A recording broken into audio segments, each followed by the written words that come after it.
20 अप्रैल को United Nations ने state of world population नाम से अपनी एक रिपोर्ट जारी करी। इस 192 पेजेस की रिपोर्ट में पता है आपको क्या बताया गया है? इस 192 पेजेस की रिपोर्ट में ये बताया गया है कि भारत इस साल के मध्य तक चाइना को पछाड़कर दुनिया का सबसे ज्यादा जनसंख्या वाला देश बन जाएगा। जून या जुलाई में भारत की आबादी 142.86 करोड़ हो जाएगी और चाइना की 142.57 करोड़ हो जाएगी। क्या ये एक गुड न्यूज़ है या बैड न्यूज़ है? या गुड और बैड दोनों न्यूज़ साथ आई हैं। आज की इस वीडियो में हम लोग यही डिस्कस करेंगे और कुछ इंपॉर्टेंट क्वेश्चंस भी हैं जिनको रेज करेंगे। तो स्टार्ट करते हैं। वीडियो स्टार्ट करने से पहले मैं आपसे ये कहना चाहता हूँ कि अगर आपने मेरा चैनल नहीं सब्सक्राइब करा है तो प्लीज़ इसको पहले सब्सक्राइब कर लीजिए। अगर डाटा की देखें तो ये पता चलता है कि भारत दुनिया का सबसे ज़्यादा जवान देश है और अभी काफ़ी सालों तक ये जवान रहेगा भी। जवान देश कहने से मेरा ये मतलब है कि भारत में यूथ सबसे ज़्यादा है as compare to whole world और यहाँ पर काम करने वालों की संख्या भी बहुत ज़्यादा है और इनोवेटिव सोच वाले और जोशीले यूथ की संख्या भी बहुत ज़्यादा है। भारत में रिटायरमेंट 60-65 साल में हो जाता है, यानी कि आप यहाँ पे 60-65 साल की उम्र तक काम कर सकते हैं। जो 15 से 65 साल तक के लोग होते हैं उनको वर्क फोर्स बोला जाता है और यहाँ 68% लोग 15 से 65 साल की उम्र के हैं, यानी कि देश की आधी से ज़्यादा जनसंख्या तो वर्कफोर्स है। आधी से ज़्यादा लोग अपना काम कर सकते हैं।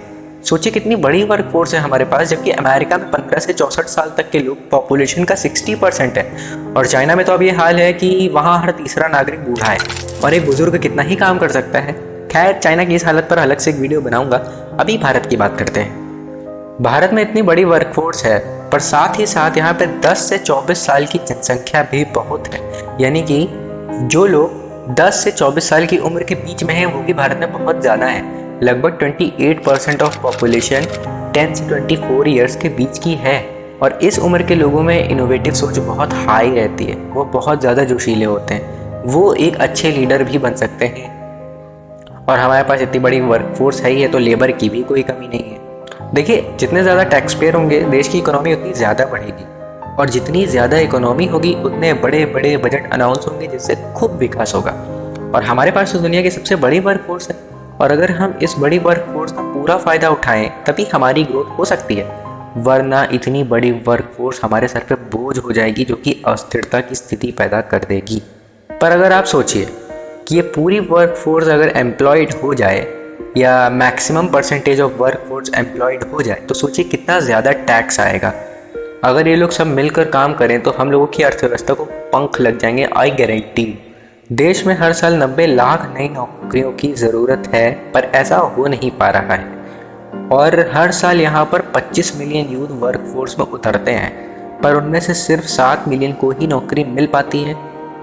18% वर्कफोर्स में रहने के बावजूद अनएम्प्लॉयड हैं और 33% टोटल यूथ अनएम्प्लॉयड हैं और अगर ऐसा ही चलता रहा तो हर साल जो करोड़ों यूथ ऐड हो रहे हैं वो काम क्या करेंगे।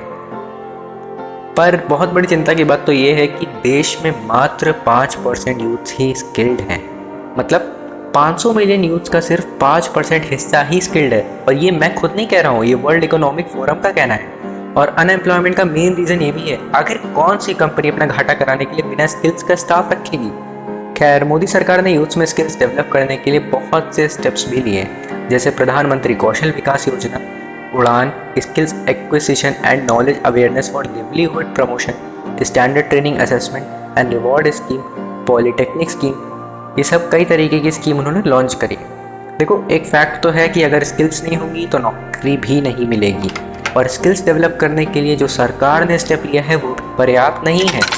स्किल्स ना डेवलप होने का मेन रूट हमारा एजुकेशन सिस्टम है जो कि सिर्फ परसेंटेज लाने को ही स्किल्ड मानता है। पर क्या ये सच है? Steve jobs, Bill Gates, mark Zuckerberg, इनके पास तो कोई डिग्री नहीं है पर ये आज दुनिया को लीड कर रहे हैं। तब भी इतने स्किल्ड हैं कि दुनिया को अपना आइडल मानती है। टेक्नोलॉजी को लेवल अप इन्होंने ही करा। तो मेरा साफ मतलब है कि जब तक एजुकेशन सिस्टम में नेगेटिव कॉम्पिटिशन नहीं खत्म होता तब तक भारत में स्किल्ड युवा नहीं बढ़ेंगे और अगर स्किल्ड यूथ ही नहीं होंगे तो फिर अनएम्प्लॉयमेंट बढ़ता ही जाएगा। और अगर लोगों में स्किल्स बढ़ी और सरकार ने भी हर साल 90 लाख से ज़्यादा नई नौकरियां निकाली तब कोई भी भारत को नहीं रोक पाएगा नंबर 1 बनने से। चाइना ने भी अपनी इतनी बड़ी पॉपुलेशन का फ़ायदा उठाया था तभी आज इतनी तेज़ी से ग्रोथ कर रहा है। पर अब चाइना को हम ओवरटेक कर सकते हैं, बस हमें एजुकेशन अनएम्प्लॉयमेंट पर ध्यान देना होगा। तो ये तो हो गया चैप्टर 1 जिसमें हमने एम्प्लॉयमेंट पर पॉपुलेशन के इम्पैक्ट की बात करी। अब हम लोग चैप्टर 2 स्टार्ट करते हैं जिसपे पॉपुलेशन का नेचर पर, नेचुरल रिसोर्सेज पर क्या इम्पैक्ट होगा हम लोग वो डिस्कस करते हैं। तो चलिए स्टार्ट करते हैं चैप्टर 2। तो सबसे पहले हम लोग बात करते हैं वाटर की, क्योंकि बिना पानी के कोई भी आदमी सर्वाइव कर ही नहीं सकता, इसलिए स्टार्टिंग उससे करते हैं। देखिए भारत में मात्र 4% पानी है दुनिया का, जो कि कम होता ही जा रहा है, पर भारत में 17% से ज़्यादा आबादी रहती है दुनिया की, जो कि बढ़ती ही जा रही। तो क्या पानी की कमी नहीं होगी? पूरी दुनिया का मात्र 2.4% लैंड मास है हमारे पास। इसका मतलब मात्र 2.4% ज़मीन है पूरे वर्ल्ड की, लेकिन हमारी पॉपुलेशन 17% से ज़्यादा है। तो क्या रहने की कमी नहीं होगी? तो चलिए हम लोग पहले वाटर पे बात स्टार्ट करते हैं। नीति आयोग ने अपनी 2020 की रिपोर्ट में ये बताया था कि 40% देश की आबादी के पास 2030 तक पीने के लिए पानी नहीं होगा। और ग्राउंड वाटर लेवल तभी बढ़ता है जब बारिश होती है, और अब बारिश भी कम होने लगी है, और अब बिन मौसम बारिश ज़्यादा होती है। 10 से 25 mm ग्राउंड वाटर हर साल कम हो रहा है, और यही ग्राउंड वाटर हम लोगों का पीने का पानी होता है। 1970 के खारिफ समर क्रॉप सीजन में 1050 mm बारिश होती थी, और अब ये हाल है खारिफ सीजन में मात्र 1000 mm से भी कम बारिश होती है। और ऐसे ही राबी सीजन 1970 में 150 mm से ज़्यादा बारिश होती थी, पर अब 100 mm से भी कम बारिश होती है। और इसी कम और असमय बारिश की वजह से ही पानी की कमी हो रही है, और साथ ही साथ खेती को भी नुकसान हो रहा है, जिससे हर साल पैदावार घट रही है और किसान सुसाइड कर रहे हैं, और हम लोग की जीडीपी को भी नुकसान हो रहा है। और अभी ये हाल है तो पॉपुलेशन के और बढ़ने पर हमें खाना पानी की बहुत भयंकर कमी का सामना करना पड़ सकता है, क्योंकि भारत के पास दुनिया का सिर्फ 4% पानी है, जो कि कम होता ही जा रहा है। पर यहाँ दुनिया की 18 से ज़्यादा % पॉपुलेशन रहती है, जो कि बढ़ती ही जा रही है। अच्छा चलिए आपको एक घटना बताता हूँ। 2019 के समर्स की बात है कि चेन्नई के सारे वाटर रिजर्वियर सूख गए थे, और गवर्नमेंट को ट्रकों के जरिए 10 million litre water per day Chennai में भिजवाना पड़ा था वहाँ के लोगों के जीवन यापन के लिए। और world wide fund for nature की 2020 की रिपोर्ट में ये बताया गया है कि 2050 तक इतनी ज़्यादा जनसंख्या बढ़ जाएगी कि 30 शहरों में पानी की भयंकर कमी आ जाएगी। सोचिए हम लोग के सर पर कितना गहरा पानी का संकट मंडराने वाला है, पर तब भी हम लोग जागरूक नहीं हैं और पॉपुलेशन धड़ल्ले से बढ़ रही। पानी उतना ही रहेगा, वो बढ़ेगा तो थोड़ा अवेयरनेस से, पर लोगों में अवेयरनेस नहीं और जनसंख्या बढ़ती ही जा रही है।